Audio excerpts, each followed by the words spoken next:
Hello everyone, welcome to my series on probability distributions. So in this series, I'm going to try and cover almost all the important probability distributions there is. Also, sometimes when you try to understand some probability distributions, you sometimes fall in short of some prior knowledge. For example, if you want to understand exponential distribution, you need to first understand Poisson distribution. Again, if you want to understand Erlang distribution, you have to first understand exponential distribution. If you want to understand gamma distribution, you need to understand Erlang distribution. So there is some dependency going on here. So I'm going to cover these tutorials in such a way so that those dependencies are resolved. That means I'm going to build your basics and then gradually move on to the next distributions. So first of all, let's talk about the basics of the probability in this first part of the video series. So first of all, let's think about the weather condition. Suppose we have three kinds of weathers: hot, moderate, and cold, based on temperature. Probability of a hot weather is 30% or 0.3. Probability of moderate weather is 0.5, and probability of cold weather is 0.2. So what are the properties that this probability distribution has to satisfy? The first thing is each value of the probability will be greater than or equal to 0. So P hot can never be minus 0.3. So there is no minus in probability. The second thing is the summation has to be 1. If you sum these probabilities up, they have to be 1. So if you have some probability function and summing the variables of that function does not result to be 1, then that is not a true probability distribution. I have also talked about integration here. Now, in this tutorial, I'm going to also talk about continuous cases of probability. So here, this is a discrete case. So what do I mean by discrete case? By discrete case, I mean that there are only a fixed set of variables. We know that the weather can be either hot, moderate, or cold. These three are fixed. But in a continuous case, for example, if you want to know the probability of amount of rain, right? So the amount of rain is not discrete variable because it can be 10.2 centimeter, it can be 30.289 centimeter, etc. So in those cases, we need to integrate the continuous probability function and the integration should be 1. So we are going to talk more about this in the next slides. Another thing is, if you want to know the complementary probability, for example, probability of not having cold weather, then it's simply 1 minus probability of having cold weather, which is 0.2, which is equal to 0.8 in this case.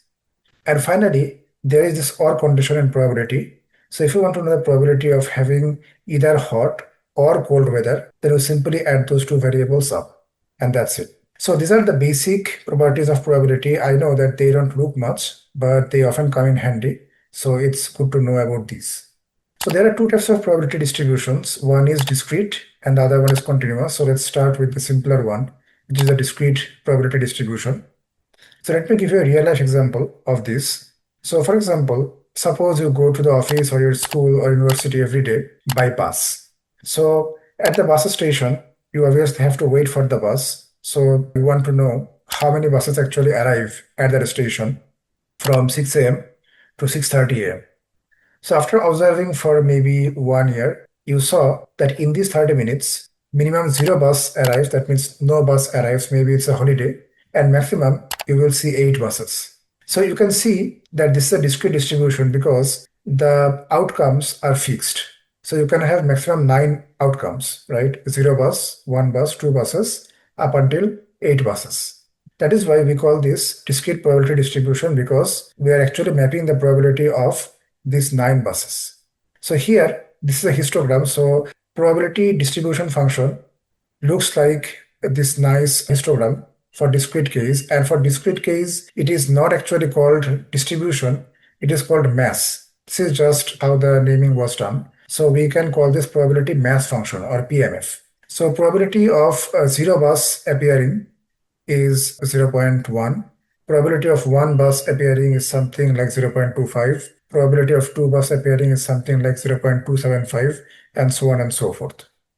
So next thing I want to discuss is the cumulative distribution function, or CDF. So what CDF looks like is this. probability of your x, so x in this case is number of buses arriving, probability of x is less than or equal to 2.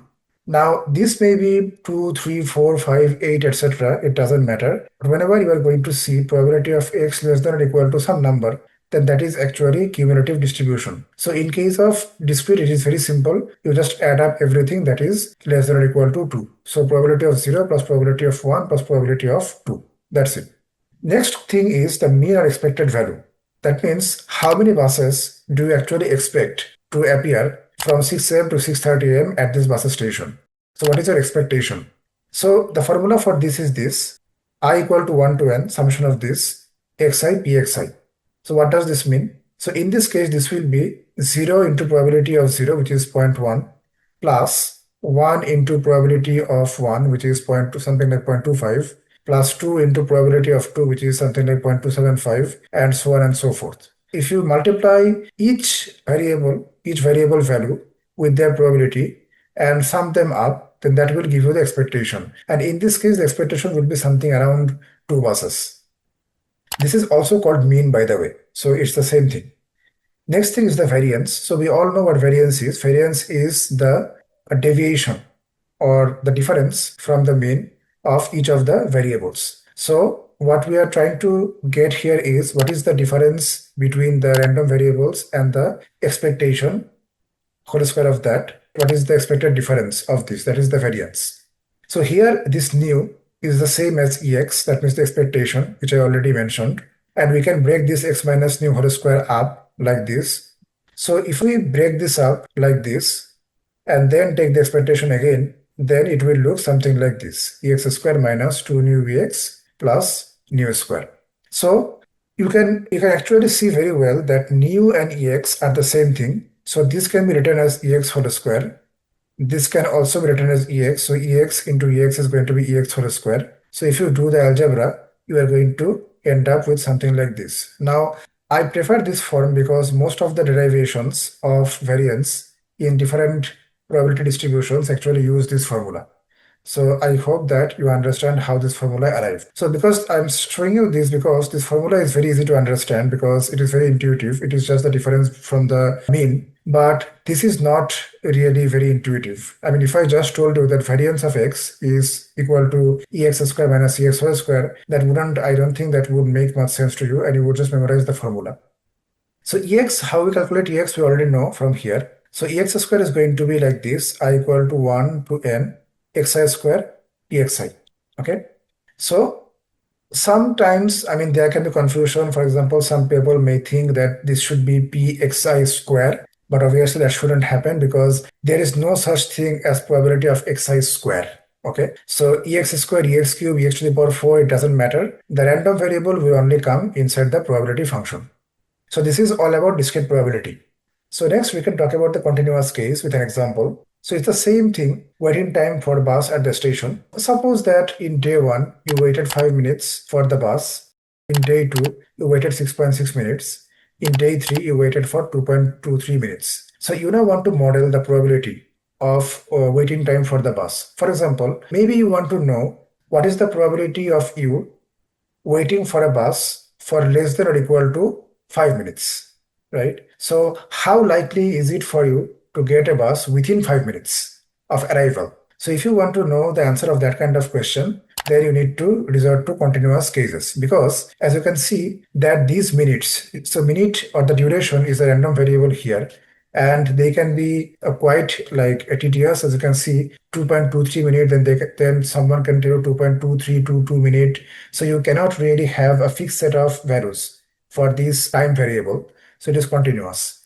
Maybe this is how the continuous probability distribution function looks like when you plot them. So these are the waiting times, and these are the likelihood or density. Now, maybe you have already seen that I am not calling these probabilities. So probability of waiting time equal to 2 minutes.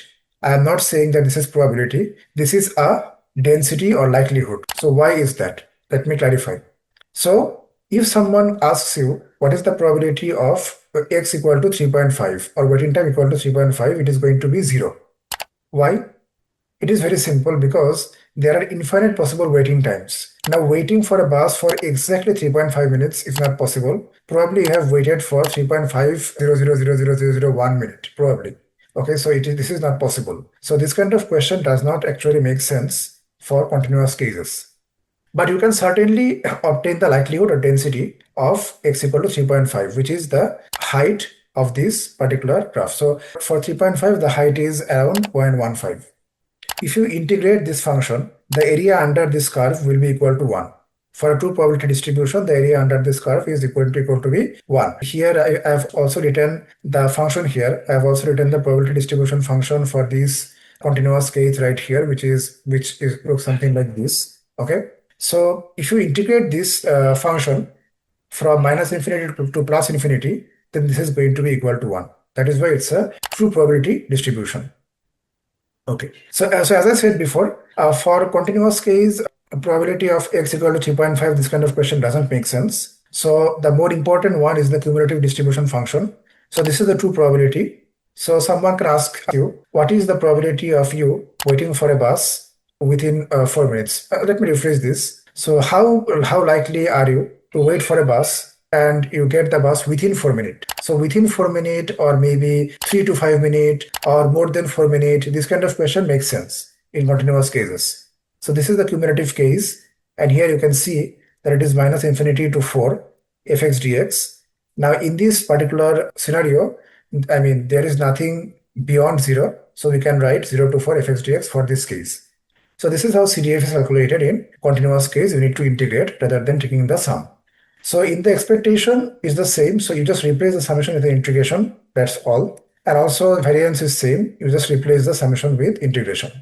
So that is all about the basics of probability. Hopefully from the next video, we are going to be able to start with the distributions. So if you like the video, feel free to subscribe and share. And there is also a link in the description for donation. You can donate to our channel to support our YouTube contents. Thank you very much.